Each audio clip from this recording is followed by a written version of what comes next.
José Paulo, em relação ao índice de desemprego, o que mais preocupa, além do próprio índice, que já é chocante, mas era esperada, né? Uma alta tão significativa dentro desse momento.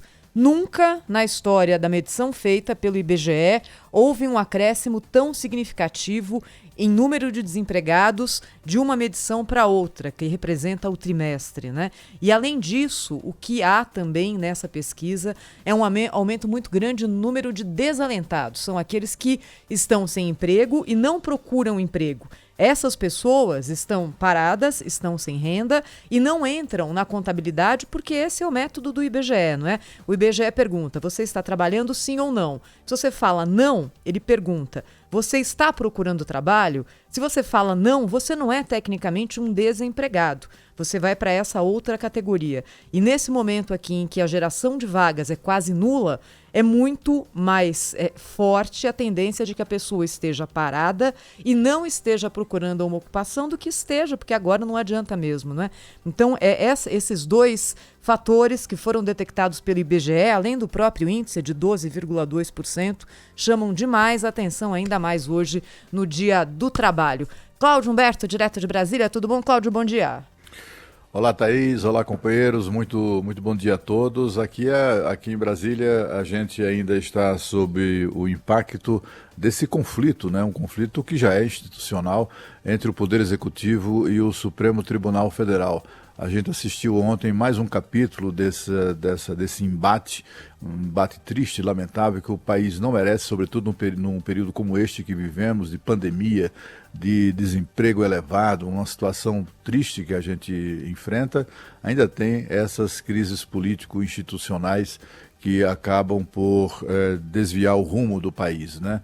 Ontem a gente assistiu uma resposta política de ministros do Supremo Tribunal Federal, todos eles elogiando muito o ministro Alexandre de Moraes, depois que ele foi criticado mais cedo, ontem pela manhã, pelo presidente da República, pela decisão que impediu a posse do diretor-geral da Polícia Federal.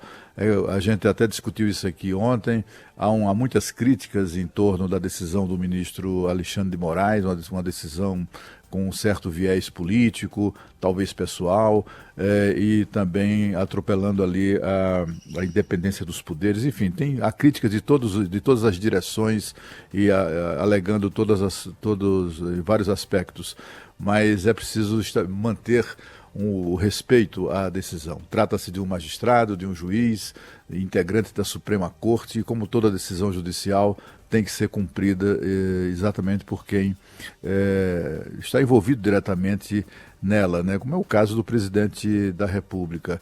Quando o presidente ataca o ministro, por mais razão que eventualmente ele tenha, acaba perdendo essa razão, né? Quando exagera nas críticas, exagera no tom, e isso o afasta ainda mais do Supremo Tribunal Federal, que acaba se transformando, como de fato se transformou, numa espécie de reduto de oposição, né?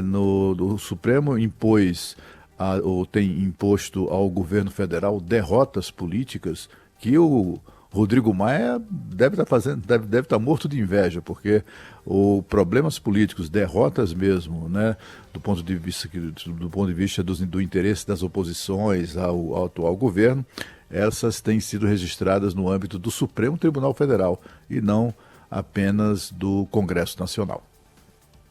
Olha, meus amigos, sobre os índices de desemprego e a perspectiva para os próximos meses, infelizmente, a gente vai falar disso aqui ao longo do programa, mas as coisas não prometem melhorar muito, não. Pelo contrário, infelizmente, né, para aqueles que têm emprego e podem perder o emprego ou a renda, e para aqueles que estão procurando uma vaga nesse momento tão ingrato aqui, porque não há sinal de que o isolamento social possa ser relaxado ou afrouxado nesse momento aqui, não é? Nós estamos passando talvez pelo pior momento ou chegando ao pior momento da pandemia de coronavírus e não há autoridade que fale em relaxamento do isolamento social, a não ser o presidente da República. Mas ele fala sobre isso e felizmente ninguém ouve, nem o ministro da Saúde, que ele trocou e continua dizendo a mesma coisa que dizia o ministro da Saúde anterior, né? Aliás, um dia a gente vai entender as reais razões dessa troca, né? Mas enfim, o ministro da Saúde, Nelson Teich, disse que não há ninguém pensando em afrouxar, em relaxar o distanciamento social por enquanto. Em São Paulo, nós entrevistamos ontem aqui o prefeito Bruno Covas e ele deixou evidente nas entrelinhas ali, nem tanto nas entrelinhas, né? Ele foi claro que, a não ser que aconteça alguma coisa muito diferente, no dia 8, que é a sexta-feira da semana que vem, exatamente daqui uma semana, eles devem anunciar, no mínimo, um prolongamento da quarentena em São Paulo, se não vier coisa pior. O Rio de Janeiro prolongou a sua quarentena. O Rio Grande do Sul afrouxou um pouquinho, mas em determinadas regiões bem específicas.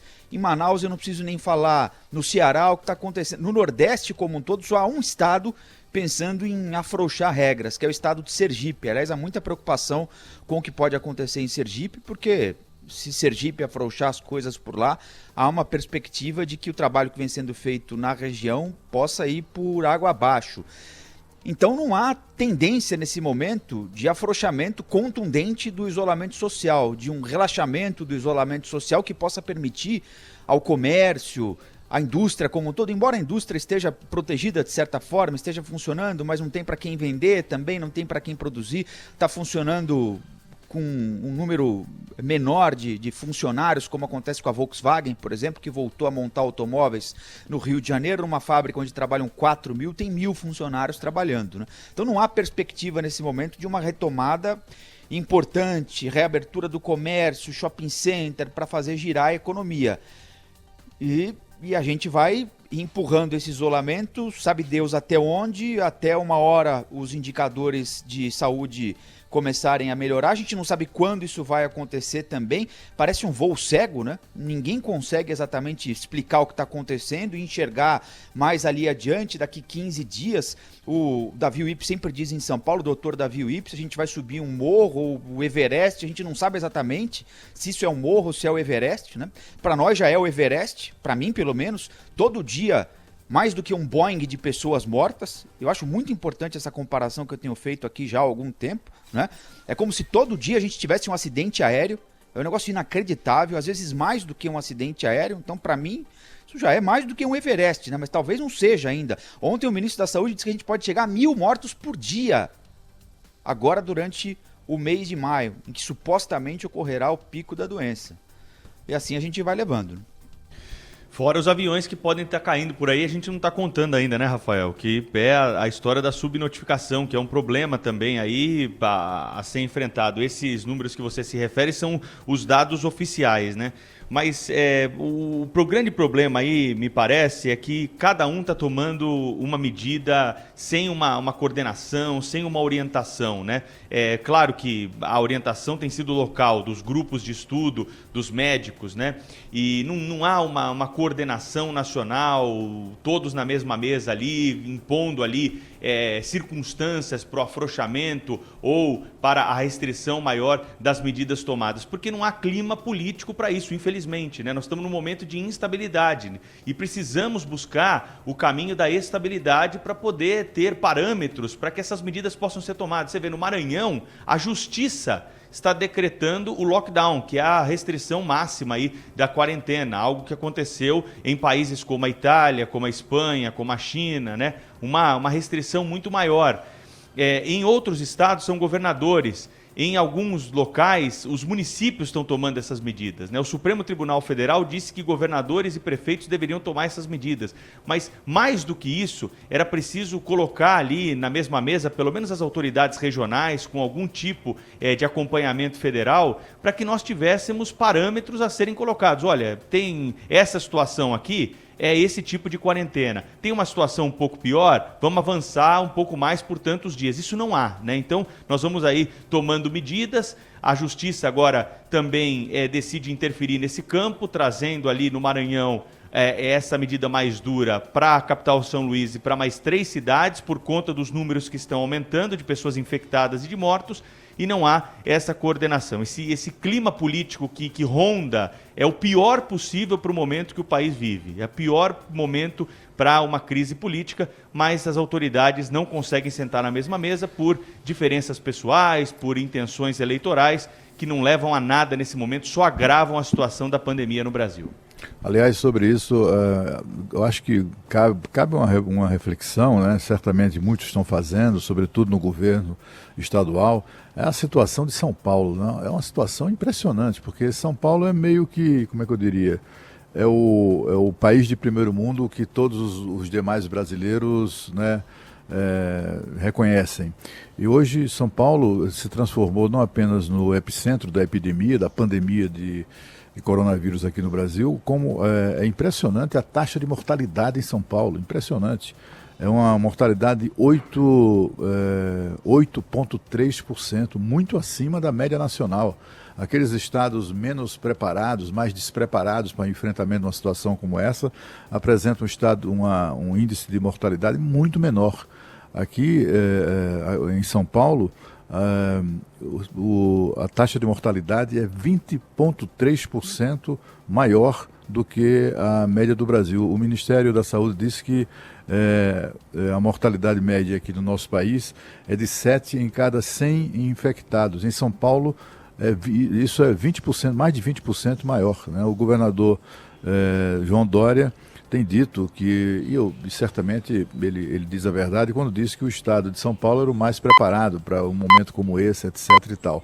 Mas o fato é que São Paulo tem 21% da população brasileira, mas tem 33% dos casos e 40% das mortes. É uma coisa assim tão preocupante, né? É muito preocupante para todo o país, porque afinal de contas, se São Paulo, que é São Paulo, está numa situação como essa, imagina o restante do país como não pode vir a acontecer. E aí a gente Agora, pensa tem a impressão também... que São Paulo testa mais também, né? Pode ser, mas pode Oi, ser. Mas eu ia falar exatamente o contrário, viu, Rafael? Porque se a gente pegar a taxa de mortalidade do coronavírus média no mundo, ela está ali entre mais ou menos 4%, não é? Se você tem uma taxa de mortalidade maior do que isso, significa que você está testando pouco, porque aí você usa uma base menor para fazer o cálculo da mortalidade versus infectados. Então, acho que há essa possibilidade também de que o número de testes aqui continue absolutamente aquém do necessário, né? Bom, tem muita coisa ainda a comentar sobre esse assunto aí. Um desses assuntos é exatamente a ideia que foi externada ontem pelo secretário de Saúde, José Henrique Guerra, de levar pacientes da capital para o interior, fazendo um turismo hospitalar que vai ser muito ruim para as famílias, né? Mas essa altura do campeonato aqui, o mais importante é o respirador, né, Zé? Eu entendo, é péssimo mesmo, né? Seria o ideal que todo mundo ficasse... Mas tem um porém também, né? Nenhuma família pode visitar alguém que está internado com a Covid-19, né? Então, o ideal é o seguinte, onde tem um respirador e uma cama para esse sujeito deitar, um médico para atendê-lo, né? Infelizmente, ele tiver de sair de São Paulo, capital, para ir a Araçatuba, enfim, que é longe para Dedéu, né? É um custo, né? Deve ser absolutamente desgastante para alguém que já está doente fazer uma viagem dessa, mas é o que tem. Não vai ter leito para todo mundo aqui na região metropolitana. Aliás, a gente já está quase nesse momento, né, de esgotamento de leito aqui na região metropolitana. E no interior muito rápido, né, Rafael? Muito rápido isso. Foi rápido para chegar a essa situação. E mesmo não vamos nos esquecer que hoje começa a funcionar o terceiro hospital de campanha aqui em São Paulo, que é no complexo de Ibirapuera. Tem uma questão nessa e Ibirapuera. Da ocupação dos leitos no interior, né? Se uma cidade dessa começa a receber seus pacientes ali, né? E as vagas estão ocupadas por pacientes de outras cidades, né? Você veja só como é complexa essa questão.